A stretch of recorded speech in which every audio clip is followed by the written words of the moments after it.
saya telah menyiapkan alat, saya telah mencuci tangan, saya siap bertemu dengan pasien. Selamat pagi Bu, dengan Ibu siapa? Ibu Iva. Bu Iva, saya perawat Adin. Hari ini saya akan melakukan pemeriksaan sistem kekebalan tubuh Ibu. Tujuannya untuk mengetahui ada masalah atau tidak. Waktunya tidak lama, kurang lebih 10 menit. Nanti akan ada pemeriksaan fisik dan juga akan ada wawancara. Kita lakukan sekarang ya Bu. Yang pertama yang akan saya tanyakan dulu, ya cuci tangan dulu, terus pakai handscoon. Yang pertama yang akan ditanyakan adalah terkait riwayat kesehatan Ibu. Nanti tolong dijawab, Ibu punya riwayat penyakit ini atau tidak.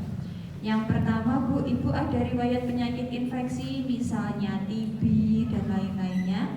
Tidak. Imunisasinya lengkap buatan Bu dulu? Lengkap. Kemudian ada riwayat alergi? Tidak ada. Ada riwayat penyakit autoimun misalnya SLE atau lupus dan rematik? Tidak ada.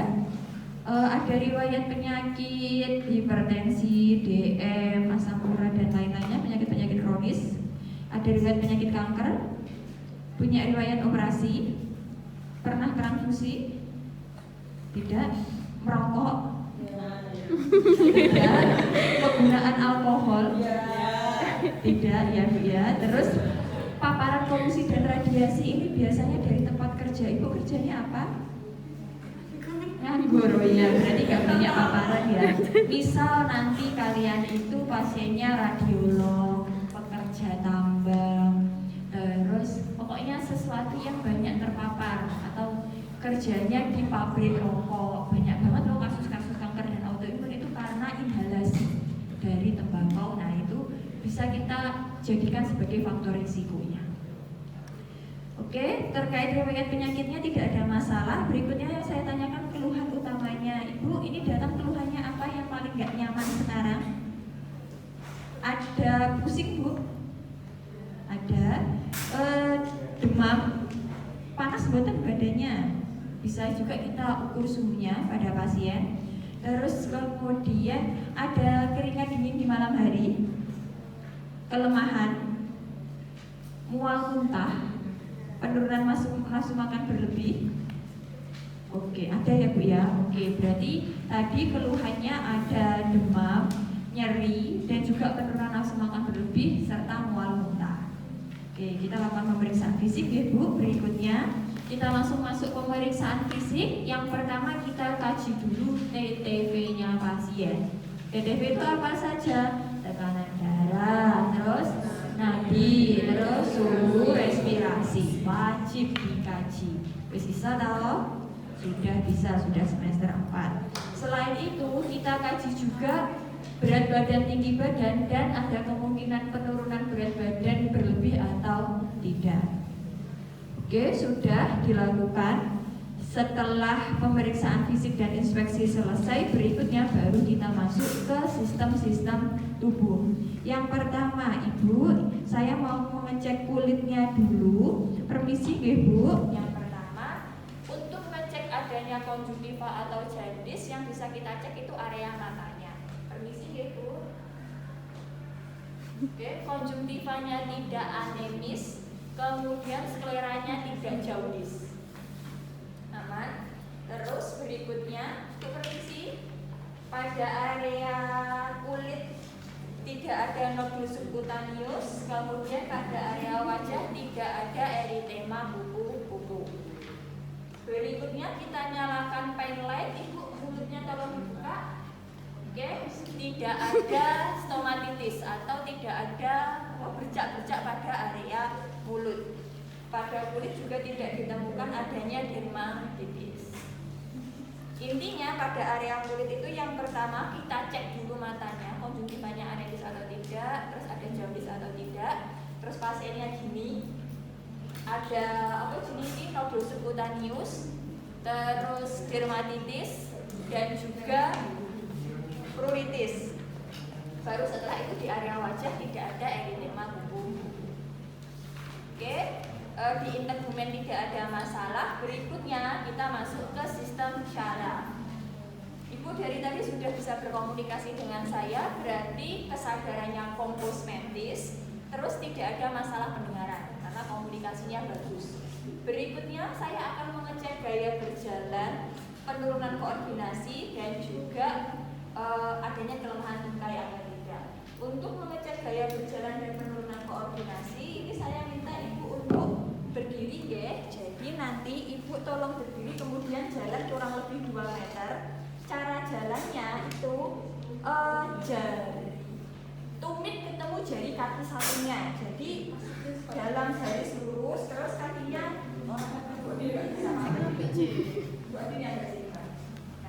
kayak gini, lurus kurang lebih 2 meter ya Bu ya. Nah, diawali dulu untuk mengecek adanya masalah keseimbangan atau tidak. Pasiennya merem. Bu silakan merem. Kakinya lurus dulu. Nah, kakinya lurus, Ibu tolong tutup matanya.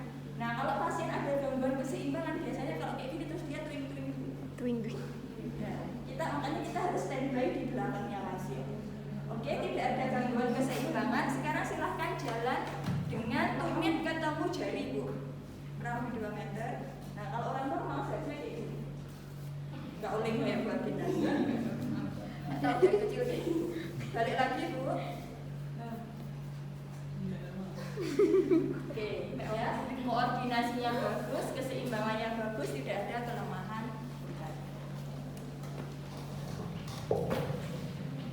Berikutnya, untuk ngecek tremor, Ibu minta tolong tangannya diangkat. Oke, cukup Bu, tidak ada tremor. Untuk sistem syaraf pusat tidak ada masalah. Lanjut kita ke sistem penglihatan. Ibu sering pusing berlebihan ketika terkena cahaya. Ada. Kemudian kita pengecekan lapang pandang dan diplopia. Sekarang saya minta tolong Ibu menghadap saya. Yang pertama, untuk pengecekan lapang pandang, asumsinya adalah pemeriksa itu normal, lapang pandangnya. Jadi kalau kita curiga saya ada penurunan lapang pandang, kita tidak bisa melakukan pemeriksaan ini. Kenapa? Karena kita nanti akan membandingkan lapang pandangnya pemeriksa dengan lapang pandangnya pasien. Jadi caranya, Bu, salah satu mata tolong ditutup. Nah, kita ikuti pasiennya. Kalau pasiennya sebelah sini, ya kita ikut sebelah sini. Terus kemudian Bu, ini saya jarinya berapa? 1. Pasiennya bisa ngomong 1, berarti tidak ada diplopia atau pandangan ganda. Setelah itu, ini untuk ngecek lapang pandang, Ibu matanya ngadep saya, jangan lirik. Kalau lirik itu nanti bisa kelihatan terus soalnya. Jadi matanya pasien tetap melihat matanya memeriksa. Kelihatan Bu? Oke. Karena asumsinya seharusnya kita bisa melihat 180 derajat sejak kiri kanan. Oke, berikutnya Bu. Terlihat?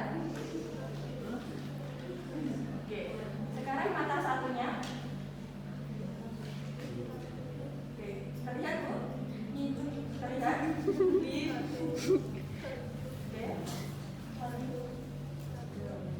Terlihat? Oke. Lapang pandangnya normal, tidak ada diplopia. Terus lanjut, untuk area mata bisa kita observasi. Yang pertama, tidak ada katarak, tidak ada pengapuran pada lensa mata. Terus tidak ada konjungtivitis ya, warna merah pada sekitar konjungtiva dan uveitis. Oke, penglihatan selesai. Baru setelah itu lanjut ke sistem pernafasan. Untuk sistem pernafasan sama dengan kita melakukan pemeriksaan sistem pernafasan. Ya, kita cek suara nafasnya pasien. Kalau kemarin kalian belajar di semester 3 kan kita cek minimal di lobus paru. Lobus paru kita berapa tadi? Kanan berapa, kiri berapa? Kanan 3, kiri 2. Kita cek di area tersebut. Tarik nafas Bu.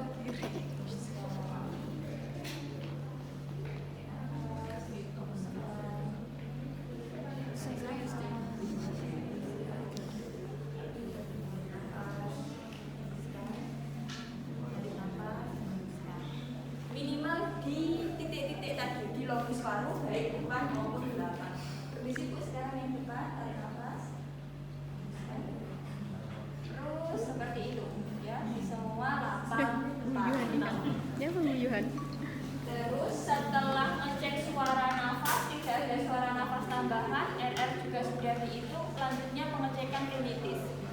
kita pasang penlight ke hidungnya pasien. Pasiennya disuruh minta gangak. Terlihat ada kemerahan atau tidak pada area hidung dan juga mulut. Kan biasanya kalian disuruh mengatakan kan deh, terus disorot atas bawah itu untuk ngecek adanya rinitis atau tidak. Oke, lanjut kita masuk ke sistem genitourinary. Ini ditanyakan saja atau kalau pasiennya rawat inap kita lihat genitalnya pasien. Ini karena selanjutnya misalnya ini rawat jalan, kita tanyakan saja, ibu sering pipis berdarah? Area genitalnya sering keluar cairan yang tidak normal? Iya. Oke. Berikutnya kita masuk ke sistem muskuloskeletal. Ibu tangan kakinya sering kesemutan? Iya. Ada nyeri pada area sendi? Ada. Kemudian nodul subcutaneus tidak ada, dan udem. Cara ngecek udem gimana, Dek? Ininya pasien, misalnya kita curiga tangannya udem, ditunjuk. Normalnya kulit yang ditunjuk itu kan dia langsung balik. Kalau udem dia akan ada cekuk. Oke, tidak ada udem.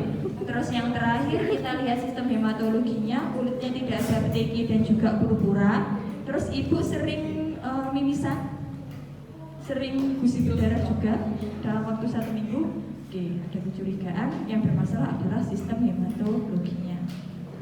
Oke, pemeriksaan fisik sudah selesai, baru kita melakukan pemeriksaan palpasi di nodus limfa. Hadap depan, Dek. Nah, untuk pemeriksaan nodus limfa sesuai dengan teori dari aliran limfatiknya manusia. Banyak nodus limfa manusia itu di mana, Dek? Di area telinga, leher, sama para aorta, kan di sini toh. Selain itu juga banyak di area ketiak, siku bagian dalam, sama lutut bagian dalam. Itulah yang nanti akan kita palpasi. Nah, yang pertama pada area telinga. Ya, area telinga yang kita raba dulu itu adalah depannya telinga. Telinga itu kan ada lubang telinga, dalamnya kayak ada segitiga gitu. Di depannya pas itu ada nodus limfa yang preauricular, ya. Di sini ada preauricula, di dekatnya anting itu ada apa? Parotid. Ini sudah di-share sama PJMK? PJMK, gambarnya tolong di-share. Ya, di bawahnya sini, di dekat anting-anting ada parotid. Terus di bawahnya telinga, di bawahnya anting, kalau tadi kan di depannya sini parotid. Di bawahnya telinga ada tonsilar. Terus turun ke sini, di bawah rahang itu ada submandibular. Agak ke depan sini ada submental. Bu Adi ulangi, preauricula depan telinga, terus depannya anting itu ada parotid, bawahnya telinga ada tonsilar, submandibular, submental. Sekarang kita ke belakang telinga. Belakang telinga sebelah sini pas di belakangnya ada posterior auricula. Mundur lagi agak ke belakang ada occipital. Occipital itu letaknya di tulang occipital. Ya. Berikutnya ada occipital, terus kita turun ke leher. Di leher sini ada superficial cervical. Cervicalnya leher. Ya. Di leher bagian atas. Terus di sini leher bagian bawah itu posterior cervical. Terus di klavikula sini juga banyak nodus limfanya, namanya supraclavicula. Supraclavicula itu di atasnya klavikula sini kita raba. Oke, setelah itu permisi ya Bu, tangannya tolong diangkat, kita raba pada area aksilanya. Lep gitu aja. Setelah itu di area siku bagian dalam kita lakukan palpasi. Pun juga sisi satunya. Terus setelah area ekstremitas atas, area ekstremitas bawah kan juga ada banyak nodus limfoma, flat limfa. Nanti area selangkangannya pasien juga kita raba. Terus juga area lutut bagian dalam. Permisi ya Bu, saya lakukan peragaan. Sudah selesai, baru kita terminasi. Bu, ini pemeriksaan fisik